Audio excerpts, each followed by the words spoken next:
My wife told her ex, "I should have married you," at our anniversary dinner. I just asked for the check. She didn't know the evidence of their affair was already with my lawyer. She said it right in front of me, in front of the whole restaurant. "I should have married you, Brandon." My wife, Amanda, touching her ex-boyfriend's arm across the table, laughing at something he said, looking at him the way she used to look at me. Our 5th anniversary dinner, the place I'd proposed 5 years ago on one knee with my grandmother's ring. She'd invited Brandon without telling me, said she ran into him in the lobby, asked if he could join us for just one drink. One drink turned into appetizers. Appetizers turned into entrees. Now they were sharing tiramisu while I sat there like a piece of furniture they'd forgotten to move. "Remember that trip to Cancun?" Brandon said. He had perfect teeth, perfect hair, the kind of guy who wore designer watches and said bro unironically. Amanda giggled, actually giggled like a teenager. "Oh my God, the tequila shots. I was so sick the next day." "Worth it though," Brandon said. His hand covered hers on the table, right there, in front of me. I took a sip of wine and said nothing, because I'd known for 2 months. "Let me back up, because you need to understand how I got here, sitting in Bellissimo's, the nicest Italian restaurant in Portland, watching my wife flirt with her ex-boyfriend while I planned the systematic destruction of her life. Amanda and I met 6 years ago at a mutual friend's wedding. She was a bridesmaid. I was a groomsman. We danced. We clicked. 3 months later, we were dating. A year after that, I proposed. She was beautiful, confident, funny. She worked part-time at a yoga studio, teaching classes, managing social media. She said she wanted something low stress, something that allowed her to focus on wellness and balance. I supported it. I was building my own business, a software consulting firm specializing in healthcare systems, 60-hour weeks, high stress, high reward. By our 3rd anniversary, the company was worth $2.3 million. Amanda said she was proud of me, said she loved what I'd built, said she couldn't wait to start a family once things settled down. I believed her. The first red flag came about 8 months ago. Amanda started going to yoga retreats on weekends, Friday through Sunday, usually somewhere expensive, Napa, Big Sur, Sedona. "It's for my teaching certification," she'd say. "I need the training." The retreats were always charged to our joint credit card. $800 here, $200 there. I didn't question it. She was pursuing her passion. That's what supportive husbands do, right? Then came the gym membership. Amanda joined a CrossFit gym downtown, started going every Thursday afternoon, 3-hour sessions. "The evening classes are too crowded," she explained. "I go during off hours." Thursday became sacred. She'd leave at 2 p.m., come home at 6 p.m., hair wet from the shower, face flushed. "Such a good workout," she'd say. I told myself it was great. She was taking care of herself, investing in her health. But then I noticed the credit card charges, not from the gym, from a hotel, the Westin downtown, same room number, 412, every Thursday for 6 weeks, $247 per visit. I checked the location. The Westin was 3 blocks from her CrossFit gym. My stomach dropped. I told myself there had to be an explanation. Maybe she was meeting a friend. Maybe the gym's showers were broken. Maybe I was lying to myself. So I did what any smart person would do when they suspect their spouse is cheating. I hired a private investigator. His name was Ray Martinez, former Portland PD detective, 23 years on the force before he retired and started his own firm. 60 years old, gray beard, the kind of guy who'd seen everything twice. "Most people wait too long," Ray told me during our first meeting. "They ignore the signs, make excuses. By the time they call me, the damage is done." "How long does it take?" I asked. "To get proof? Depends. If she's sloppy, a week. If she's careful, a month. You want photos, video, financial records, phone records, everything?" Ray nodded. "It'll cost you. But if she's taking you for a ride, you'll want documentation. Courts love documentation." I paid him $5,000 up front. He got to work immediately. 2 weeks later, Ray called me. "You're going to want to sit down for this." The evidence was comprehensive, devastating, undeniable. Photos of Amanda entering the Westin at 2:47 p.m. on a Thursday. Photos of Brandon, her ex-boyfriend from college, entering the same hotel at 2:52 p.m., both of them exiting at 5:34 p.m., her hair wet, his shirt untucked. Ray had photos from 6 different Thursdays, same pattern, same room, same man, but it got worse. Ray had somehow gotten Amanda's phone records. There was a second number she called regularly, not her regular iPhone, a burner phone. Ray tracked the number, got the texts. I don't know how. Something about knowing people who know people, but he got them. The messages made me sick. Amanda: "He's working late again. God, I'm so bored." Brandon: "Come over. I'll make it interesting." Amanda: "Can't tonight. Anniversary dinner tomorrow. Have to play the dutiful wife." Brandon: "When are you leaving him?" Amanda: "Soon. I need to figure out the money situation first. He's worth like $2 million.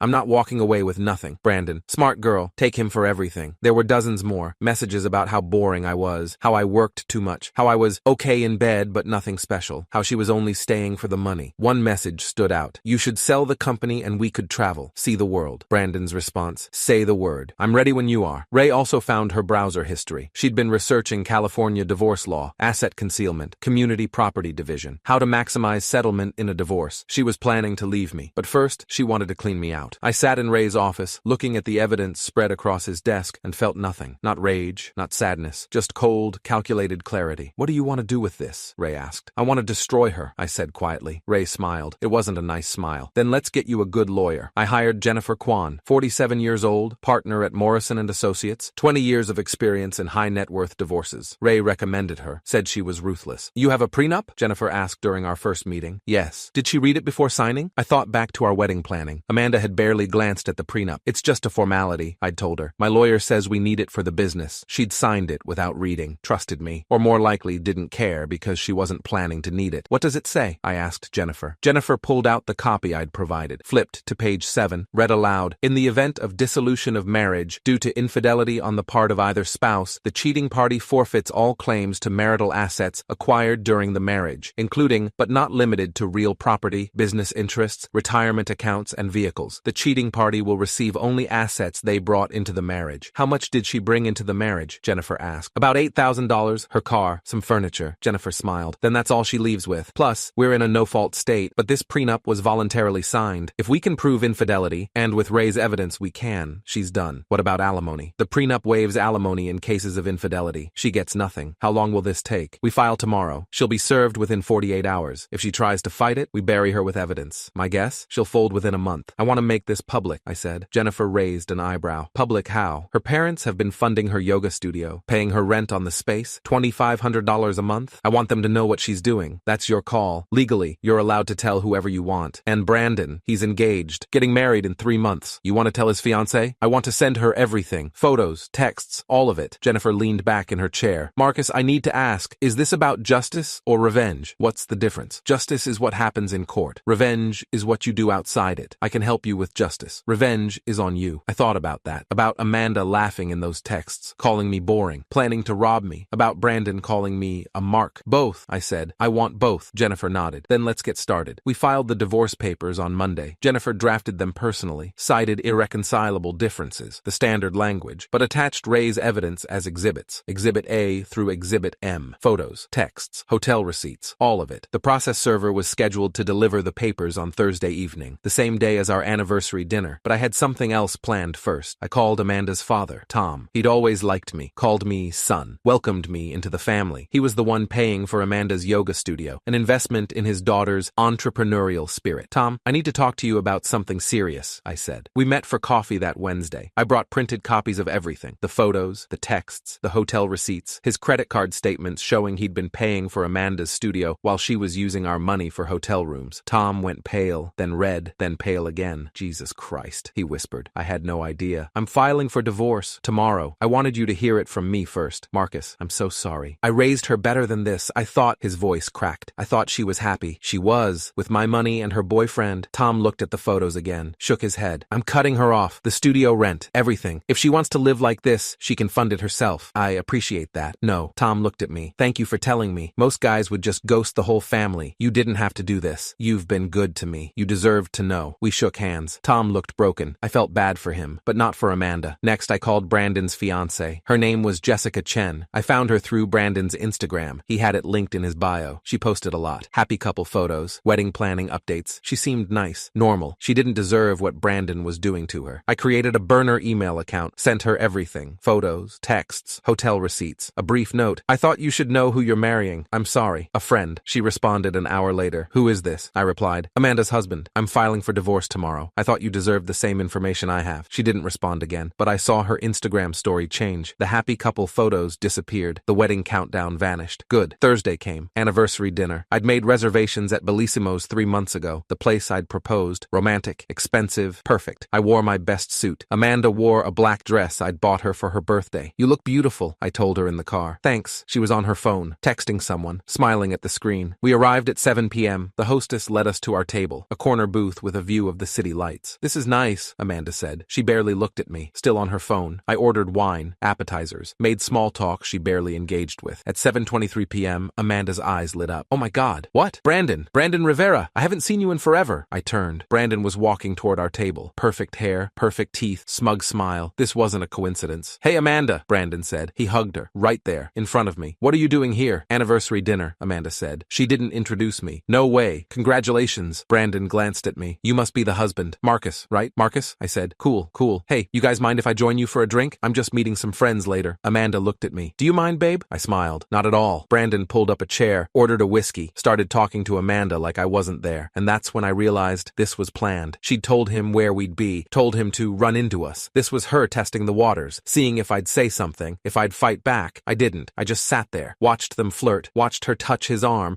watched her laugh too loud. One drink turned into appetizers, then entrees, then dessert. The whole time, I was recording. My phone was on the table, camera facing them, voice recorder running in my pocket. Everything documented. Remember Cancun? Brandon said, halfway through dessert. Oh my God, Amanda laughed. The tequila shots. Worth it though, Brandon said. He put his hand over hers. She didn't pull away. Remember when we talked about traveling the world? Brandon said. His voice got lower, more intimate. Just taking off. No plans, no responsibilities. God, yes, Amanda said. She looked at me. Some people are too serious about work. They forget to live. Safe is boring, Brandon said. Safe is boring, Amanda agreed. Then she said it, right in front of me. I should have married you, Brandon. Brandon grinned. Not too late to fix that. Amanda laughed, but she wasn't joking. I could see it in her eyes. I picked up my wine glass, took a slow sip, let them think I was checked out. My phone buzzed. Text from Jennifer. Process server is outside your house, standing by. Another text from Ray. Got a great shot of them holding hands. This is gold. I stood up, buttoned my jacket. Where are you going? Amanda asked. She looked annoyed. Home. Early meeting tomorrow. She rolled her eyes. You always have an early meeting. Enjoy your dessert, I said. Brandon raised his glass to me. Thanks for being cool about this, man. Not a lot of guys would be. I looked at him, really looked at him. You're getting married soon, right? To Jessica? His smile faltered. Just slightly.